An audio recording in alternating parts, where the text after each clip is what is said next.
Hello दोस्तों, आप सभी को नमस्कार। ब्लॉगिंग यात्रा की आज स्पेशल जर्नी में मैं उत्तर प्रदेश के एक बहुत ही सुंदर जगह यानी सोनभद्र आया हुआ हूँ। सोनभद्र भारत का एकमात्र जिला है जो कि उत्तर प्रदेश में अवस्थित है और इस जिले से कुल मिलाकर 4 राज्य की सीमाएं लगती हैं: मध्य प्रदेश, छत्तीसगढ़, झारखंड और बिहार।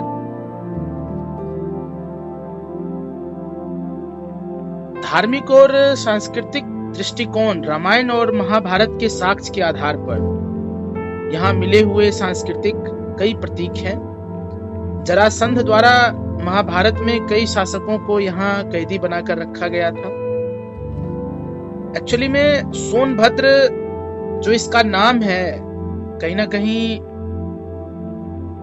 सोना शब्द इसमें जुड़ा हुआ है, या आप यूं कहें कि सोन नदी की घाटी गुफाओं में प्रचलित होती है, जो मूल निवासियों के प्रारंभिक निवास स्थान थे।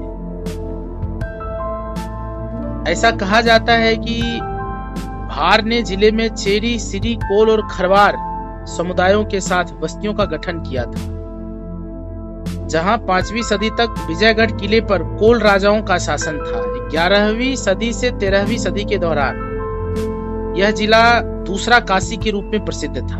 एक तो काशी मतलब जो आपका बनारस है, और दूसरा काशी सोनभद्र को ही कहा जाता था। 9वीं शताब्दी ईसा पूर्व में ब्रह्मदत्त वंश के नागाओं द्वारा विभाजित किया गया इसे। 8वीं और 7वीं शताब्दी ईसा पूर्व में जिले का वर्तमान क्षेत्र कौशल मगध में था। गुप्त काल के आगमन से पहले ही कुषाण और नागा भी इस क्षेत्र की सर्वोच्चता रखते थे। अब मैं बात अगर 7वीं शताब्दी का करूं तो 7वीं शताब्दी के उत्तरार्ध में हर्षवर्धन की मृत्यु के बाद यह 1025 तक गुर्जर और प्रतिहारों के नियंत्रण में रहा। इससे पहले कि वे गजनी के महमूद द्वारा निकल गए, यह क्षेत्र मुगल सम्राटों के विभिन्न गवर्नर्स के प्रशासन के अधीन था। अगोरी किले जैसे किले मदन शाह के नियंत्रण में थे। जिला बनारस के नारायण शासकों के नियंत्रण में आ गया बाद में, जिसने जिले में कई किले बनाए या उसने कब्जा किया। 1775 की बात करूं तो 1775 के दशक में अंग्रेजों ने बनारस के राजाओं के अधिकतर प्रदेशों का प्रशासनिक नियंत्रण संभाल लिया। वर्तमान में मिर्जापुर व सोनभद्र 2 अलग अलग जिले हैं। अब जब बनारस से जब मैं अभी सोनभद्र की तरफ जा रहा हूं तो मुझे पहले मिर्जापुर पार करना पड़ेगा। मिर्जापुर के बाद सोनभद्र जिला आता है। सोनभद्र में कुल मिलाकर 3 तहसील हैं: रॉबर्ट्सगंज, घोरावल और दुद्धी। 1901 की जनगणना में रॉबर्ट्सगंज तहसील की जनसंख्या लगभग 2.25 लाख के आसपास थी,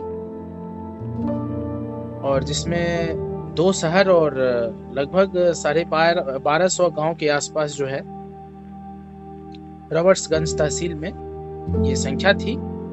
1989 में सोनभद्र जिले को मिर्जापुर जिले से विभाजित किया गया था, और यहाँ पर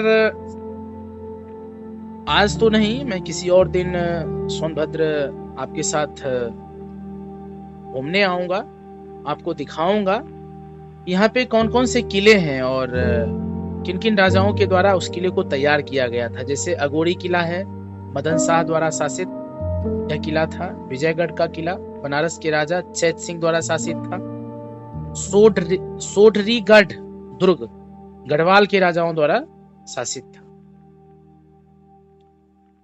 आप देखेंगे कि अभी मैं जब सोनभद्र की यात्रा कर रहा हूं तो रास्ते में हूं तो काफी रमणीक छटा है, और यहाँ की जो जलवायु है सोनभद्र में एक अपेक्षाकृत उप उष्णकटिबंधीय जलवायु है, जो गर्मियों और सर्दियों के तापमानों के बीच उच्च भिन्नता के साथ है।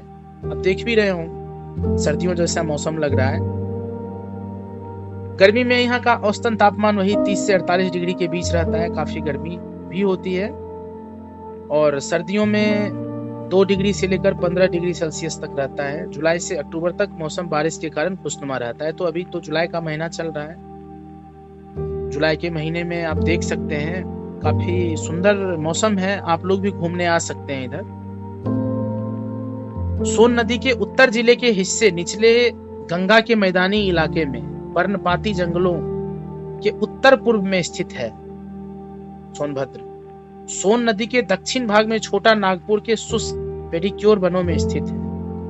कैमूर वन्यजीव अभ्यारण्य जिले में स्थित है। आमतौर पर यह पूर्वी और पश्चिम तक कैमूर रेंज की रीढ़ की तरफ पहुंचता है और पूर्वी नदी पर सोन नदी तक फैलता है।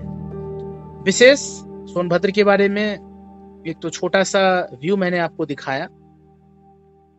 अगर सोनभद्र पूरा मैं घूमूं तो कम से कम 4 से 5 वीडियो मुझे बनाने पड़ेंगे, तब जाकर पूरा सोनभद्र मैं आपको घुमा पाऊंगा। फिर अगले वीडियो में हम सोनभद्र के लिए नई जानकारी के साथ आपसे मिलेंगे। तब तक के लिए नमस्कार।